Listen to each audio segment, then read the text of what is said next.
di dalam sorga, Bapa yang kami sapa seru di dalam Yesus Kristus Tuhan, untuk undangan-Mu Tuhan, kami boleh datang di hadirat-Mu, di bawah kaki-Mu pada pagi ini, untuk duduk diam mendengarkan Engkau berkata-kata, memberikan kekuatan, penghiburan, menyembuhkan, memulihkan, dan memastikan bahwa ada pertolongan di dalam Engkau. Terima kasih Bapa, terima kasih. Urapi hamba-Mu, urapi firman-Mu. Mari Tuhan bicara kepada setiap kami pribadi lepas pribadi pagi ini. Kami siap untuk terima berkat firman-Mu. Dalam nama Tuhan Yesus kami berdoa. Yang siap diberkati Tuhan, mari kita katakan bersama-sama. Amin. Amin. Haleluya. Silakan duduk, Bapak Ibu yang dikasihi oleh Tuhan Yesus. Salam. Salam. Ya. Selamat tahun baru 2024 dan selamat bertemu kembali di hadirat Tuhan. Amin. Haleluya. Bagaimana awal tahun ini?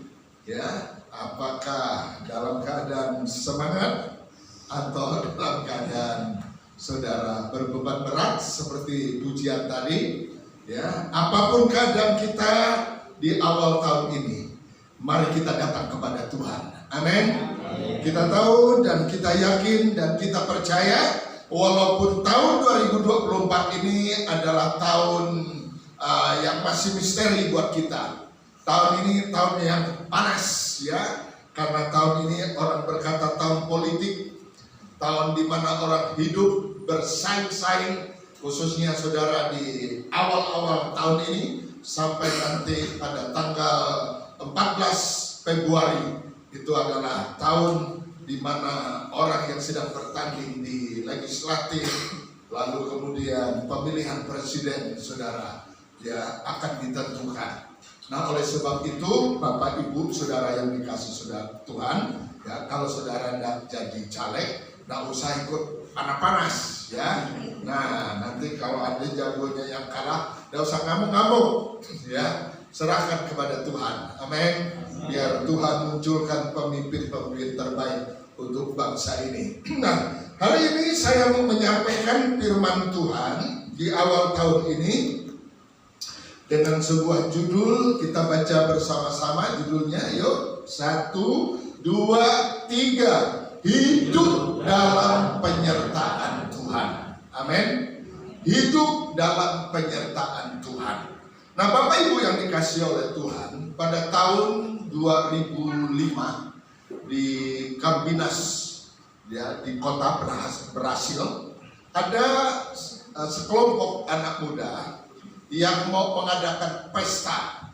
Lalu kemudian salah satu anak muda ini berkata kepada ibunya, "Ma, aku mau pesta dengan teman-temanku."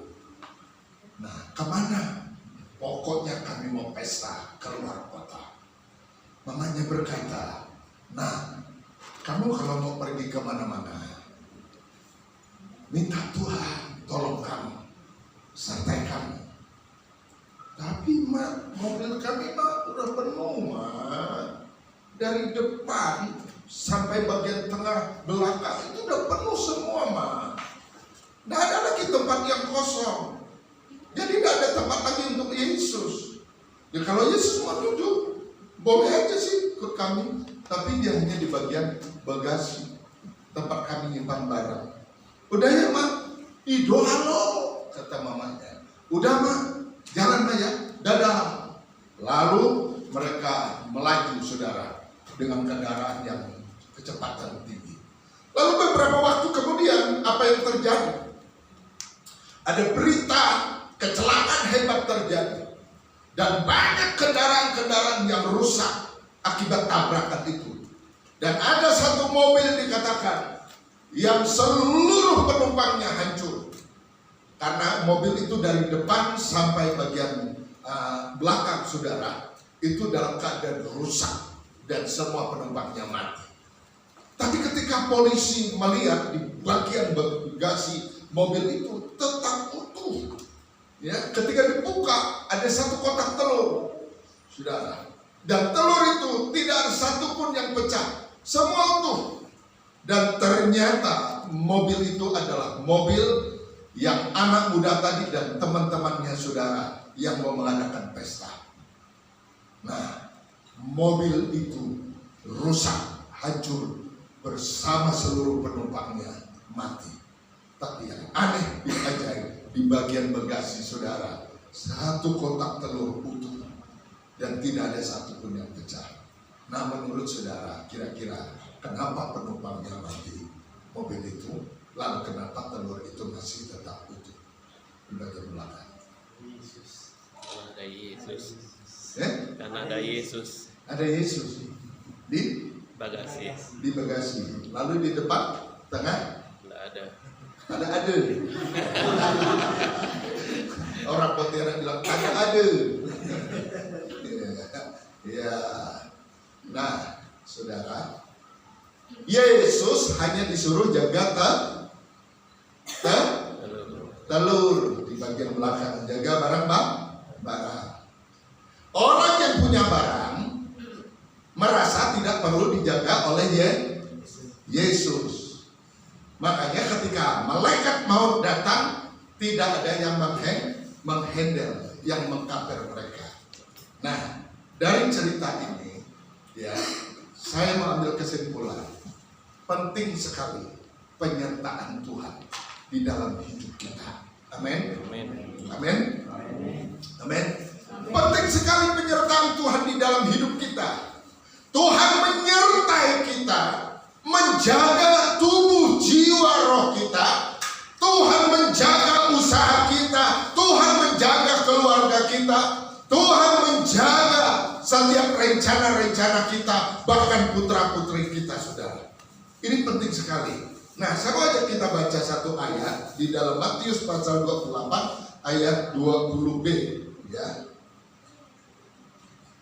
Yuk, baca sama-sama. 1, 2, 3. Dan ketahuilah, aku menyertai kamu senantiasa sampai kepada apa? Tuhan berkata, aku akan menyertai kamu senantiasa. Hanya 1 minggu saja, hanya 1 bulan saja, hanya 1 tahun saja. Udah kubosan, kudak sertai kamu lagi. Apakah ayat itu seperti itu? Tidak. Apa dia Tuhan bilang, Pak? Sampai ayatnya. Kan banyak kakek-kakek, Tuhan tidak sayang adik sama kakek itu. Dulu waktu kakek muda aktif dalam pelayanan pekerjaan Tuhan. Tuhan sayang, ini kakek udah tua, Tuhan tidak sayang lagi. Wah, banyak orang berpikir. Padahal Tuhan berjanji, sampai masa tuamu, sampai masa putih rambutmu, Tuhan tetap menjaga kita. Bahkan Tuhan menggendong kita. Nah, siapa yang udah putih rambutnya? Nah, ya. Kalau saya udah beberapa biji putih rambut, udah kelihatan kalau nyisir, tutup rambut tuh udah kelihatan putih-putih. Tapi puji Tuhan rambut saya nggak bisa merah, ya, dan harus pakai minyak. Kalau tidak turun ke sini, ya. Nah, jadi mungkin saya bukan keturunan orang yang botak. Kalau istri saya, saudara, ya, jadi keluarganya latar belakang agak banyak yang botak, mungkin keturunan profesor. Mungkin saya ini dulu jadi profesor. Nah, tapi yang jelas, apapun kondisi kita hari ini, Tuhan baik, Tuhan mengasihi kita. Tuhan berjanji, Tuhan akan menyertai kita. Amin. Di setiap musim hidup kita. Next, kita lihat selanjutnya. Nah, untuk apa Tuhan menyertai kita, saudara? Ya. Dan ketika Tuhan menyertai kita, Tuhan dalam keadaan posisi tidak begitu jauh dari kita. Tuhan ada berjalan bersama-sama dengan kita dalam rumah tangga kita. Tuhan ada berjalan bersama-sama dengan kita di dalam setiap usaha pekerjaan kita. Tuhan berjalan bersama-sama dengan kita ketika kita mendidik putra-putri kita. Jadi Tuhan itu tidak jauh. Ada pujian berkata, ia hanya sejauh doa. Bukan duit, saudara. Ya, doa. Doa itu apa? Komunikasi kita dengan Tuhan. Jadi kalau Bapak Ibu rajin komunikasi dengan Tuhan, berarti Bapak Ibu dekat dengan Tuhan. Bapak Ibu dalam penyertaan Tuhan. Kalau ada masalah, ada persoalan, ya, tidak usah khawatir, karena Tuhan dekat dengan Bapak Ibu. Nah, untuk apa Tuhan menyertai kita? Yang pertama, Tuhan menyertai kita untuk menyelesaikan masalah terbesar manusia. Ya, untuk menyelesaikan masalah terbesar manusia. Apakah masalah terbesar manusia itu? Apakah kurang duit? Kurang cantik? Kurang ganteng? Kurang tampan? Atau apa? Ya, coba kita lihat. Ya, apa masalah terbesar manusia? Nah, apa masalah terbesar manusia? Atau orang, ya, yang kayak tadi apa? Mikul batu, ya, nih batu bergumulan. Ya. Ada loh batu yang kecil, saudara, tapi juga bikin masalah. Batu ginjal, kecil, ya, bikin masalah. Ini batu besar. Kalau batu besar kayak begini, dipecahkan kecil-kecil, jadi duit untuk aspal jalan, untuk fondasi rumah kita. Nah, kalau batu ginjal, ya, nggak bisa dijadikan fondasi rumah saudara. Ya, nggak bisa dijadikan apa. Nah, jadi apa yang jadi masalah saudara hari ini? Ya, mari kita lihat selanjutnya. Ya, masalah terbesar manusia bukan COVID-19. Walaupun COVID-19 ini menyebabkan kurang lebih sekitar 75 juta orang terpapar pada tahun 2020 yang lalu, saudara. Dan kurang lebih sekitar 1,5 juta, 7,5 juta, ya, yang meninggal akibat daripada COVID-19. Banyak orang kehilangan ayah, kehilangan ibu, kehilangan putra-putri, kehilangan banyak hal akibat COVID-19. Dan akibat COVID-19 juga banyak orang pada waktu itu, saudara, kehilangan pekerjaan, bangkrut, dipecat dari pekerjaannya. Ya, banyak orang di akibat COVID-19 kemarin, saudara, keadaannya tidak menentu. Tetapi apakah COVID-19 ini, saudara, masalah terbesar? Tidak. Buktinya sekarang COVID sudah ada. Sudah sehat-sehat kita. Masih hidup lagi. Amin. Ya, tos kiri kanan. Masih hidup lagi kita. Ya. Nah, udah bisa tos, tidak bisa hidup lagi. Ya. Nah, next kita lihat. Ya. Atau mungkin masalah terbesar itu adalah masalah ekonomi. Krisis ekonomi. Memang dampak daripada COVID-19 kemarin, saudara, bukan hanya nyawa yang melayang, bukan hanya orang yang sakit, hidup dalam ketakutan, kekhawatiran, tapi itu berdampak juga kepada ekonomi. Banyak orang dipecat. Akibat dipecat, tidak ada pekerjaan. Di daerah Jawa Timur banyak orang yang bercerai. Akibat apa? Bapak-bapak tidak bisa menafkahi keluarganya. Ya, akhirnya dia kehilangan istri, kehilangan anak-anaknya. Itu dampak dari apa? Krisis ekonomi yang secara mengglobal. Apakah ini, saudara, masalah terbesar? Ya, saya kira bukan. Hari ini kita lihat kita aman-aman aja di Pontianak, ya kan? Nah, kalau begitu mungkin masalah terbesar itu adalah kerusakan lingkungan. Seperti yang kita lihat di awal tahun ini, gempa menghantam Jepang, gempa menghantam di bagian pulau-pulau yang ada di Indonesia, ya. Lalu kemudian terjadinya gempa, kalau saudara lihat gambar itu, bagaimana gedung-gedung tinggi juga saudara bisa roboh, ya. Lalu bagaimana kita melihat, saudara, ya, rumah, jalan raya rusak, kendaraan berantakan dan sebagainya. Apakah ini masalah terbesar? Nah, ini bukan masalah terbesar. Kalau begitu saudara, kita lihat selanjutnya. Ya, apakah masalah peperangan? Ya, masalah terbesar. Yang kita lihat saudara di akhir tahun sampai detik ini terjadi peperangan antara Israel dengan Hamas dan menyeret negara-negara Arab di sekitarnya dan menyeret negara-negara maju kayak Amerika dan sekutunya Inggris dan sebagainya. Ya, akibat perang antara Hamas dengan Israel. Banyak orang yang mati, puluhan ribu, bahkan gedung-gedung tinggi, ya, itu hancur akibat bom. Orang tidak jelas hidupnya akibat peperangan, saudara. Apakah ini masalah terbesar? Bukan masalah terbesar. Mungkin bagi orang Israel, orang Palestina, ini mungkin masalah terbesar. Tapi kan kita tetap aman-aman saja. Kalau begitu, apa masalah terbesar? Saudara, baik, ya. Nah, mungkin masalah pelayanan, ya, masalah pelayanan, ya. Tapi ini juga bukan masalah terbesar. Nah, ini masalah terbesar. Apa masalah terbesar, saudara? Ya, D-O-S-A, apa? Duit. Yang benar. D-O-S-A. Jadi bacanya apa? Duit. Ya. Apa masalah terbesar? Dosa. Ini dia saudara. Masalah terbesar. Jadi masalah terbesar yang dihadapi manusia adalah dosa. Akibat dosa manusia terpisah dari Allah.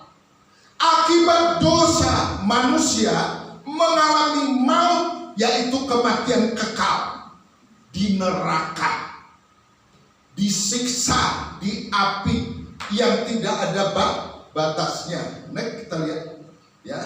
Jadi dosa inilah yang memisahkan kita, saudara, dari Tuhan. Ketika kita terpisah dari Tuhan, kita terpisah dari kehidupan. Ketika kita terpisah dari Tuhan, Tuhan ada di surga, kita di neraka.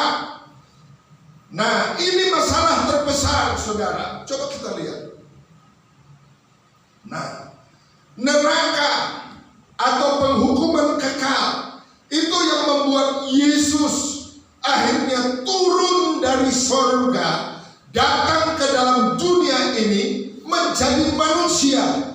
Sampai akhirnya Yesus yang ketika turun ke dalam dunia, waktu dia menjadi manusia, sampai tergantung di atas kayu salib. Coba kita lihat, ya, tergantung di kayu salib. Inilah cara Tuhan menyelesaikan masalah terbesar kita. Firman Tuhan berkata, tanpa penumpahan darah oleh Kristus, maka tidak ada pengampunan dosa, saudara, atas kesalahan dan pelanggaran kita. Itu sebabnya firman Tuhan berkata, keselamatan tidak ada di bawah kolong langit ini, kecuali melalui Yesus Kristus. Yesus berkata, aku jalan, kebenaran dan hidup, tidak ada seorang pun yang datang kepada Bapa tanpa melalui aku.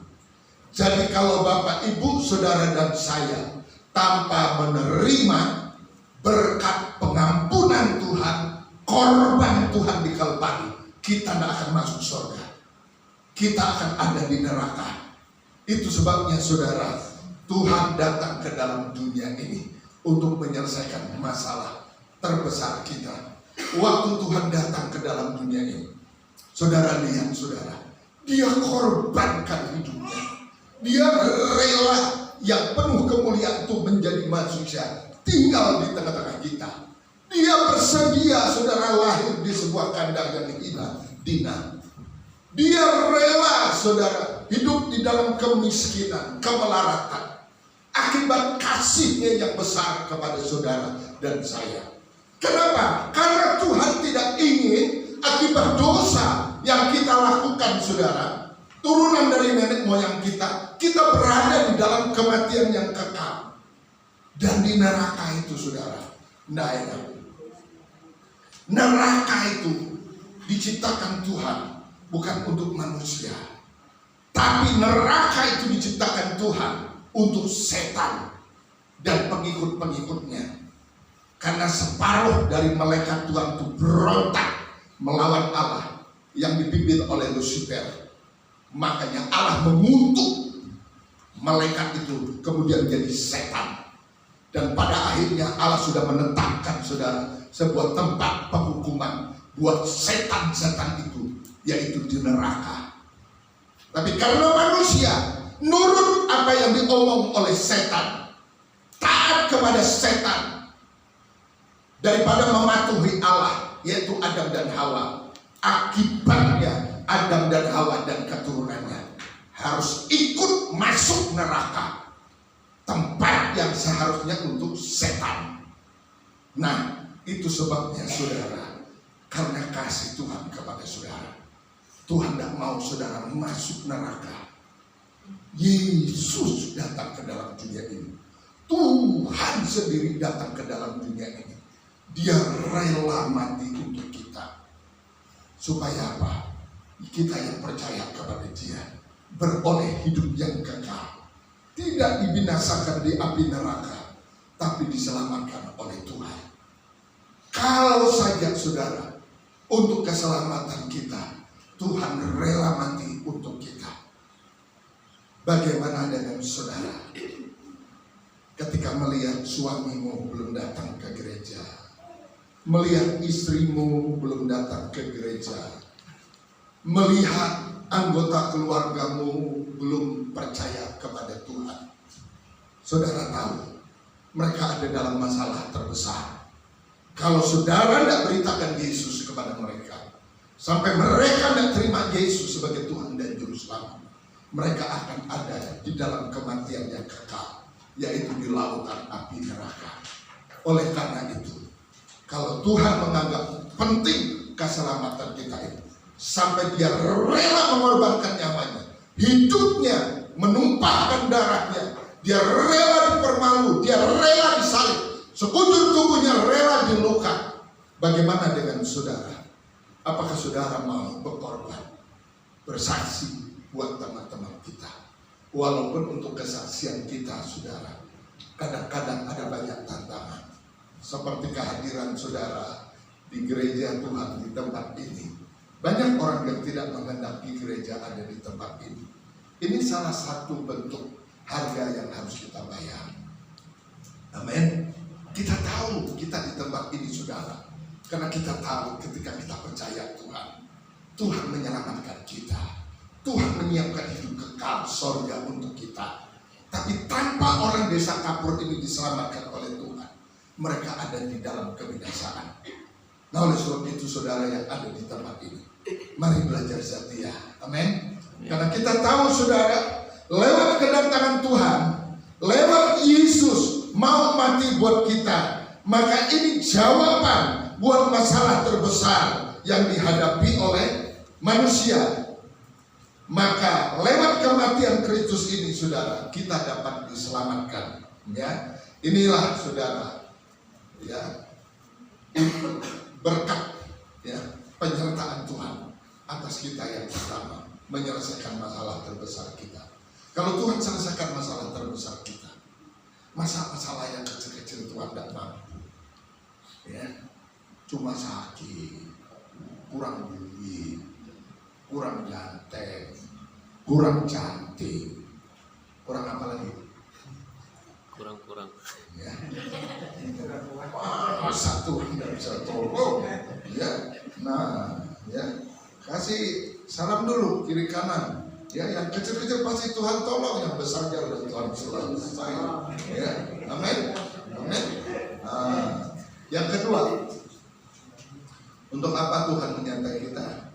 Yang kedua ini, coba kita baca sama-sama. 1, 2, 3. Untuk menguatkan kita, ya, untuk menguatkan kita. Kita baca satu ayat, Yesaya 40 ayat 29. Yuk, Yesaya 40 ayat 29. 1, 2, 3. Dia memberi kekuatan, belum kompak. Ya, nanti Tuhan tidak kasih kekuatan sama kita kalau tidak kompak. 1, 2, 3. Dia memberi kekuatan kepada yang lelah dan menambah semangat kepada yang tidak berdaya. Ya. Untuk apa Tuhan menyertai kita? Untuk memberi kekuatan kepada kita. Firman-Nya berkata dia memberi kekuatan kepada yang lelah. Saya tidak tahu Bapak Ibu hari ini sedang lelah kenapa? Ya, aku lelah Pak. Ya, dompetku kosong terus. Kerja dari pagi sampai sore. Ya, abang pergi tak pulang-pulang, kata lagu itu Bapak. Ya, karena abang Pak cari duit katanya. Ya, nah, lelah, ya lelah. Kenapa? Karena masalah keuangan. Ada orang juga yang lelah, saudara, karena masalah apa? Penyakit. Sudah berobat ke sana kemari, sampai sebagian uang sudah habis. Di dalam Alkitab itu ada seorang perempuan yang sakit pendarahan 12 tahun. Dia sudah berobat ke sana kemari, sampai semua uangnya dikatakan habis. Semua hartanya, tidak ada lagi yang dapat dia harapkan saudara untuk dia berobat supaya dia bisa sembuh. Tapi tidak sembuh-sembuh. Akhirnya apa? Keadaannya bukan makin baik, makin parah. Akhirnya dia lelah. Ya, lelah. Jadi ada orang yang lelah karena persoalan keuangan, lelah karena persoalan rumah tangga, lelah karena persoalan sakit penyakit, lelah karena berbagai pergumulan tantangan. Kabar baik hari ini, Tuhan yang menyertai kita, memberi kekuatan kepada kita. Yang lelah, dia menambah semangat kepada yang tidak berdaya. Itu sebabnya saudara, mari sesuai dengan janji Tuhan, mari kepadaku, kamu yang letih lesu, yang berbeban berat, aku akan memberikan kelegaan kepadamu. Karena itu kalau kita lelah hari ini saudara, mari kita datang kepada Tuhan. Kita terima undangan Tuhan. Banyak orang kadang-kadang tetap dalam keadaan lelah. Kenapa? Sombong. Ya, coba kita lihat contoh. Ya, sombong. Ya, pernah satu ketika murid-murid diajak Tuhan Yesus naik perahu, lalu kemudian ketika di tengah-tengah perjalanan mereka, tiba-tiba perahu yang ditumpang oleh murid-murid dan Yesus itu sudah kena gelombang, kena badai. Ya, badai menghantam dari depan, belakang, samping, kiri, kanan. Kadang-kadang dalam hidup kita ini juga saudara, ya, menghadapi badai kayak seperti itu. Badai bisa datang dari depan, bisa datang dari samping, kiri, kanan, belakang. Badai itu bisa dalam bentuk masalah rumah tangga, masalah pekerjaan kita, masalah keuangan kita, masalah sakit penyakit, masalah dengan lingkungan, dan sebagainya. Menghantam kita. Ini seperti yang dihadapi oleh murid-murid. Ya, murid-murid. Nah, badai ini tidak pandang bulu saudara, tidak pandang bulu. Orang yang setia dengan Tuhan, orang yang tidak setia dengan Tuhan, ya, orang yang tidak percaya sama Tuhan sekalipun, ya, badai itu kalau dia datang dia tanpa pandang bulu. Ya, nah banyak anak-anak Tuhan ketika menghadapi masalah, menghadapi pergumulan, protes sama Tuhan. Tuhan, ini gimana sih? Kami kena persoalan rumah tangga, kena persoalan keluarga ini. Aku ini Tuhan dan belajar setia melayani kamu. Aku ini Tuhan sudah belajar setia berkorban untukmu. Perpuluhan aku setia, korban ini aku setia, besok orang aku setia. Kok Tuhan makin setia sama kau, makin banyak masalah. Nah, Tuhan tidak berjanji bahwa kita setia kepada Dia, masalah tidak ada. Ini murid-muridnya orang setia. Yang hari ikut Yesus, banyak yang mujizat Tuhan Yesus. Tapi siapa yang menjamin ketika mereka berjalan bersama dengan Yesus badai tidak ada, saudara? Ya, badai tidak ada. Nah, coba ngomong-ngomong, waktu murid-murid kena badai itu, Yesus lagi di mana ya? Muritan. Di mana? Tidur. Ada benar. Kemana Yesus ketika badai datang? Tidur. Ya, di tengah-tengah badai Yesus tidur. Kita kalau kena masalah bisa tidur enggak? Bisa tidur enggak? Bisa tidur enggak? Bu, makan bu. Enggak mau. Kenapa bu enggak makan? Suamiku kan enggak pulang-pulang. Ditelepon enggak dijawab. Di WA kagak dibalas. Dia apain pun dia? Kok enggak ada dia? Jangan-jangan dia sudah naksir yang lainnya. Pikiran kita ada macam-macam. Makan mah. Kalau mama sakit nanti siapa yang ngurus kami? Makan aja kita. Nah, mama sakit enggak apa-apa. Mati pun terserah. Ya. Orang biasa kalau kena masalah, kena badai, kena pergumulan, dan bisa tidur. Tapi Yesus bisa tidur. Bisa tidur. Nah, menurut apa, saudara? Kenapa Yesus bisa tidur di tengah-tengah badai? Ngantuk? Pasti. Kenapa Yesus bisa tidur di tengah-tengah badai? Siapa yang bisa jawab? Kenapa kira-kira? Ayo Bapak, Ibu. Kenapa Yesus bisa tidur di tengah-tengah badai? Ya, kalau saya kena masalah, kena persoalan, agak sulit tidur. Ya, saya kadang-kadang tuh sewaktu-waktu suka sakit kepala juga, saudara saya. Ya, sakit kepalanya, kalau dompetnya tidak kosong, pusing kepala saya. Ya. Anak yang kuliah di Bali berkata, Pak, minta duit. Lalu anak yang nomor 2 lagi, yang juga lagi sedang kuliah, ambil S2, Pak, duit Pak, ini dan sebagainya. Nah, ini lagi membangun kami di salah satu cabang, ya, habis material Pak, kata tukang itu. Sementara dompet lagi kosong, pusing kepala. Ya, pusing kepala. Ya, kira-kira apa obatnya ya kalau dompet kosong itu? Ya duit, pasti sembuh, ya kan?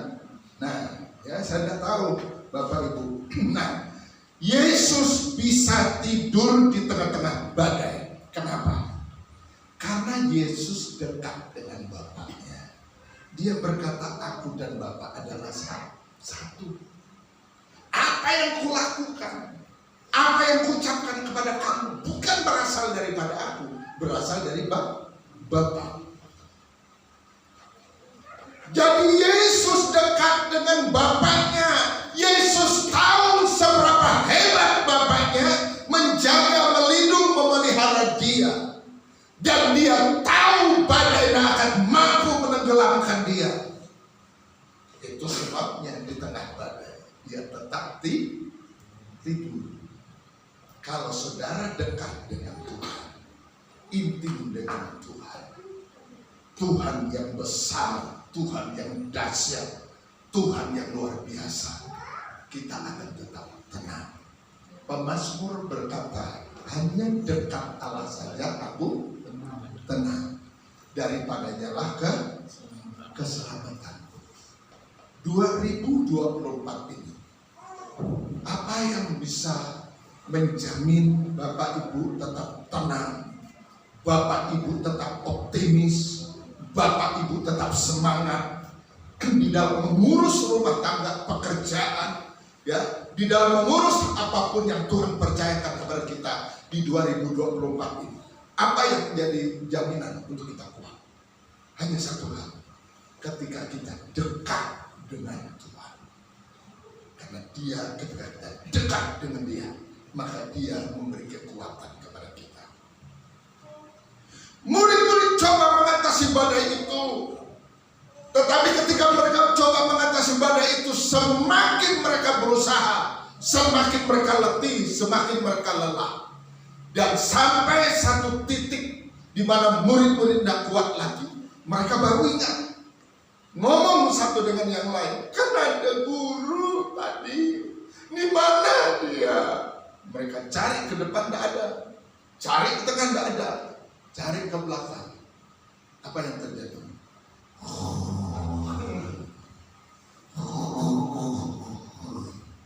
Yesusnya lagi apa? Lagi apa? Ngorok. Tuh guru. Kok guru ngorok sih? Sementara kita takut khawatir. Nah, lalu murid-murid mulai berkata, "Guru, tolong, kita mau celaka. Kita kena badai, guru. Sudah berjam-jam, guru." Yesus tidak terbangun oleh badai, oleh gelombang. Karena gelombang, badai, masalah, persoalan, pergumulan yang kita hadapi, saudara, tidak akan mampu menarik kuasa Tuhan. Tapi ketika murid-murid berkata, "Guru, tolong," Yesus segera bangun. Dan dia arahkan tangannya ke arah badai dan berkata, "Diam, tenanglah." Badai menjadi reda. Saudara, Yesus tidak terbangun oleh kebutuhanmu, oleh pergumulanmu, oleh masalahmu, oleh persoalanmu. Tapi Yesus terbangun oleh imanmu, kebergantunganmu kepada Tuhan.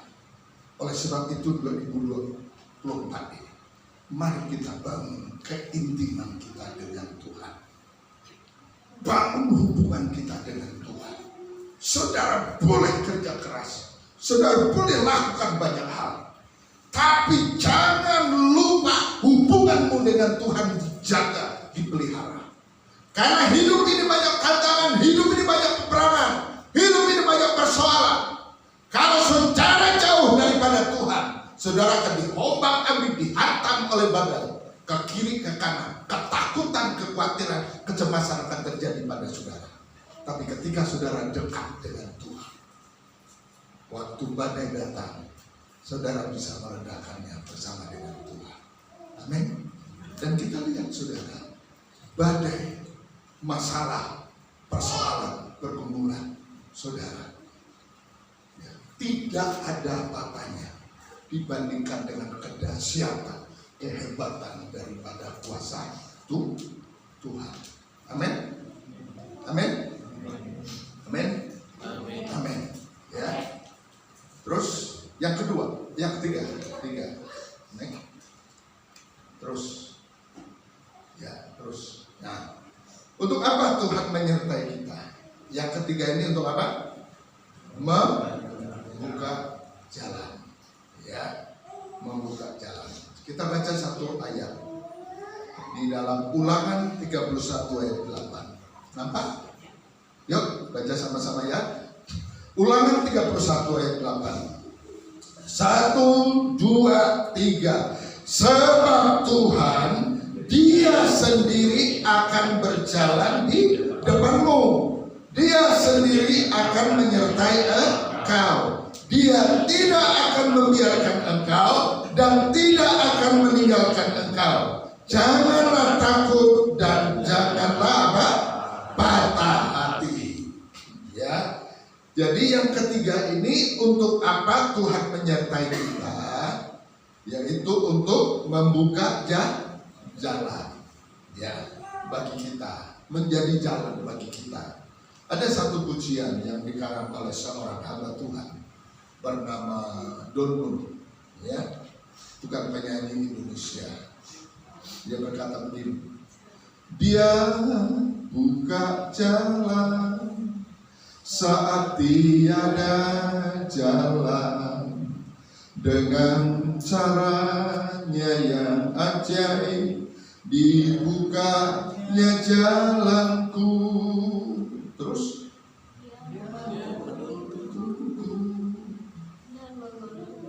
Bisa lagu ini? Yuk nyanyi dulu yuk. Ya. Musik ya. Ya. Kalau ada slide-nya boleh.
Saya tidak tahu, Bapak Ibu yang dikasihi oleh Tuhan, jalan buntu seperti apa yang sedang kita hadapi hari-hari ini.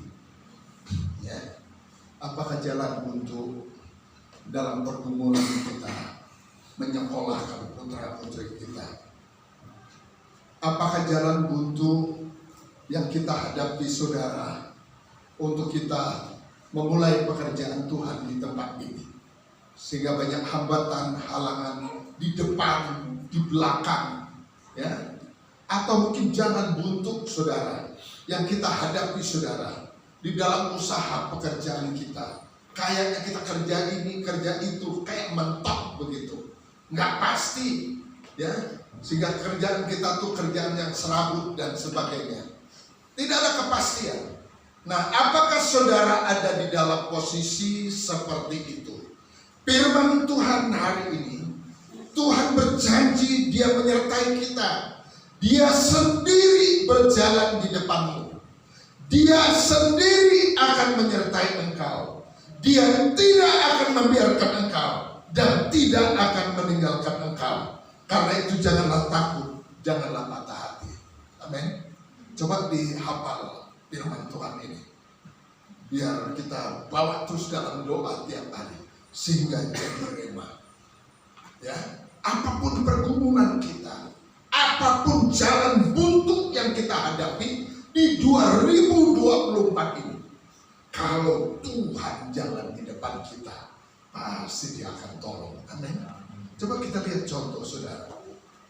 Ya, bangsa Israel pernah mengalami jalan buntu, yaitu walaupun mereka jelas sekali Tuhan tuntun mereka, siang hari Tuhan tuntun dengan tiang awan, malam hari Tuhan tuntun dengan tiang api, sehingga waktu mereka jalan malam kaki mereka tidak terantuk ke batu, ke onak duri, ya, tidak jatuh ke lubang, ke jurang. Karena apa? Tuhan berjalan memimpin mereka dalam bentuk tiang api, sehingga terang benderang, ya, tidak ada yang perlu mereka khawatirkan. Dan waktu siang hari ketika panas terik, ada yang melindungi mereka, yaitu tiang awan memayungi mereka, sehingga orang Israel ini saudara berjalan di dalam perlindungan Tuhan. Tapi siapa tahu, nyangka tiba-tiba satu ketika mereka ada di tepi laut terberat. Dan kalau mereka terus jalan, mati lemas. Nah, waktu mereka sempat istirahat di tepi laut itu, tentara Mesir mengejar mereka dan sebentar lagi akan menyerang mereka, bisa membunuh mereka, bisa memperbudak mereka kembali saudara. Padahal mereka sudah diperbudak ratusan tahun di Mesir. Sehingga orang Israel sebagian besar berkata kepada Musa, "Musa, kenapa kau mau bunuh kami? Kenapa kau mau bunuh kami Musa di tepi laut ini? Kenapa Musa?"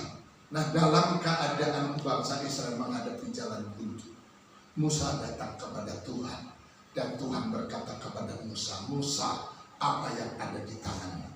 Musa berkata, hanya tongkat. Mari pakai tongkatmu itu, belah laut itu Musa. Dan ketika Musa mengarahkan tongkatnya ke arah laut terberau terbelah. 2 juta orang Israel bersama dengan harta benda dan ternak mereka diselamatkan oleh Tuhan. Tidak ada satupun yang terluput dari penjagaan perlindungan daripada Tuhan. Sampai di seberang, lalu orang Mesir yang sedang mengejar orang Israel lengkap dengan peralatan senjata perang kereta menyusul di tengah laut. Dan Tuhan berkata kepada Musa, Mus, arahkan tongkatmu ke arah orang Mesir yang menyusul kalian. Ketika diarah, air berbalik lalu menenggelamkan seluruh pasukan Firaun tanpa menyisakan satu pun. Saudara yang dikasihi oleh Tuhan, Tuhan kita itu Tuhan yang punya jalan. Itu sebabnya Yesus berkata, Aku jalan kebenaran dan hidup. Tidak ada seorang pun yang datang kepada Bapa tanpa melalui aku. Kalau jalan ke surga saja Tuhan bisa buat, apalagi hanya membuat jalan penyelesaian atas setiap masalah pergumulan yang kita hadapi hari ini. Amin. Saudara ada di jalan buntu seperti apa hari ini? Jadikan Tuhan sebagai jalan. Ketika menghadapi pergumulan rumah tangga, ketika menghadapi pergumulan sakit penyakit, ketika menghadapi pergumulan masalah keuangan, ketika kita menghadapi pergumulan apapun, biar kita ingat Tuhan terlebih dahulu. Amin. Jadikan dia, saudara, sebagai jalan. Paulus, Silas ada di dalam penjara, di dalam penjara. Mereka dalam keadaan terbelenggu, kaki terpasung, dimasukkan ke dalam penjara yang paling dalam. Tidak ada, saudara, secara manusia, secara logika, kesempatan untuk Paulus dan Silas untuk bisa menyelamatkan diri mereka. Tapi di tengah-tengah malam, Paulus dan Silas menaikkan pujian kepada Tuhan. Ingat Tuhan, ingat akan kasih-Nya, ingat akan kebaikan-Nya, ingat akan kemurahan-Nya. Dan ketika Paulus dan Silas ingat akan Tuhan, ingat akan kebaikan-Nya, ingat kedahsyatan Tuhan, ingat Tuhan yang menyertai mereka, sekalipun dalam keadaan tangan dan kaki terbelenggu, saudara, oleh pergumulan, oleh persoalan, oleh tantangan hidup, tiba-tiba apa yang terjadi? Tuhan turun ke penjara. Dan waktu Tuhan turun ke penjara, rantai belenggu yang mengikat Paulus dan Silas terlepas. Pintu-pintu penjara terbuka. Penjaga-penjaga penjara menjadi kaku. Oleh karena apa? Kedahsyatan dan kehebatan Tuhan. Tuhan buka jalan saat tiada jalan. Amin. Daniel pernah dimasukkan ke dalam gua singa, di mana singa-singa sedang lapar menunggu mangsa makanan, saudara. Dan disitulah, saudara, Daniel dimasukkan ke dalam gua singa. Dia dipitnah melawan raja, memberontak kepada raja oleh lawan-lawan politiknya, dan memasukkan Daniel ke dalam gua singa. Tapi apa yang kita lihat di gua singa yang terjadi? Tuhan hadir dalam bentuk malaikatnya, sehingga singa-singa yang lapar itu dikatuk Tuhan mulutnya, kaku, tidak bisa dibuka. Ya, akhirnya apa yang terjadi? Daniel aman dalam perlindungan Tuhan. Besoknya waktu raja berkata kepada Daniel, Daniel, apakah kau masih hidup? Daniel berkata, aku masih hidup. Ya, aku masih hidup. Tuhan menjaga aku dengan mengirim malaikatnya. Saudara yang dikasihi oleh Tuhan, Tuhan yang saudara dan saya sembah, Tuhan yang hebat, Tuhan yang dahsyat, Tuhan yang luar biasa, Tuhan yang membelah laut terbelah, Tuhan yang menolong Paulus dan Silas ketika masuk dalam penjara, Tuhan yang menolong dimasukkan ke dalam penjara. Dan Tuhan yang sama, Tuhan yang berjanji menyertai kita saudara, hari lepas hari, berganti minggu, berganti bulan, sampai kita ada di penghujung tahun 2024 ini. Dia tetap Tuhan yang setia dan tidak akan meninggalkan kita. Amin. Nah, lanjutnya, dia memberi jalan keluar atas setiap persoalan yang kita hadapi saudara, baik persoalan pelayanan atau tantangan. Satu ayat kita baca, Yohanes 14 ayat 6. Mari kita baca sama-sama. 1, 2, 3. Kata Yesus kepadanya, Akulah jalan dan kebenaran dan hidup. Tidak ada seorang pun yang datang kepada Bapa kalau tidak melalui aku. Mari saudara yang dikasihi oleh Tuhan, kita harus penatik dengan Yesus, penatik dengan firman-Nya. Jangan penatik dengan agama, tapi penatik dengan Yesus. Apa yang Tuhan firmankan, pegang kuat-kuat janji Tuhan. Ketika saudara pegang kuat-kuat janji Tuhan, maka satu hal yang Tuhan tidak bisa lakukan dalam hidup saudara, untuk tidak menepati janjinya. Amin. Baik janjinya dalam menyertai saudara, janjinya di dalam menyembuhkan saudara, janjinya untuk memberkati usaha, kesehatan, keluarga, rumah tangga daripada Bapak Ibu. Karena itu Bapak Ibu yang dikasihi oleh Tuhan, hari-hari ini adalah hari-hari yang sulit, hari-hari yang sukar, hari-hari yang penuh dengan tantangan. Ada banyak hamba Tuhan yang memprediksi ya, bahwa selepas ya pemilu ini 2025 ekonomi agak sulit. Ya, saya tidak tahu apa alasannya saudara. Ya, nah sebentar lagi saudara-saudara kita dari Tionghoa ya akan merayakan Imlek. Kalau tidak salah saya, tahun ini katanya tahun naga. Ya, naga lagi ngamuk-ngamuk gitu. Wah, ini artinya bicara tentang apa saudara? Mungkin tentang masalah, tentang persoalan. Mau tahun naga kah? Mau tahun singa kah? Mau tahun kelinci kah? Mau tahun babi kah, ya, mau tahun cunyu kah, saja ya, tahun apa saja. Tapi kalau sio kita tahu tahun ini adalah tahun pembebasan. Amin. Yang lumpuh melompat, yang sakit disembuhkan, ya kan? Kan ada tahunnya.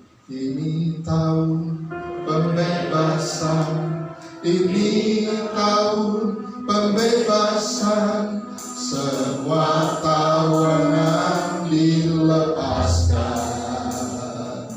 Yang lumpuh dan yang buta, lompat dan bersoraklah, sebab ini tahun pembebasan. Nah, silakan mau pakai tanaga ini atau mau tahun pembebasan. Tapi kalau saudara memakai tahun pembebasan, sionya si sio Tuhan Yesus. Amin. Kasih tos dulu kiri kanan. Ya, kau pakai sio apa? Ya, aku pakai sio Tuhan Yesus. Amin. Puji Tuhan. Kita lihat ya kesimpulannya. Yuk baca sama-sama. 1, 2, 3. Yakin dan percaya Tuhan akan menyertai dan memelihara kita sampai akhir tahun 2023 kemarin dan sampai memasuki tahun baru 2024 sekarang. Oleh karena itu setialah dan percayakan hidupmu kepada Tuhan untuk menyertainya. Amin. Ingat, Tuhan menyertai kita. Yang pertama menyelesaikan masalah terbesar. Yang kedua menguatkan kita. Yang ketiga membuka jalan buat kita. Amin. Amin. Yuk kita berdiri. Haleluya. Kau Tuhan jadi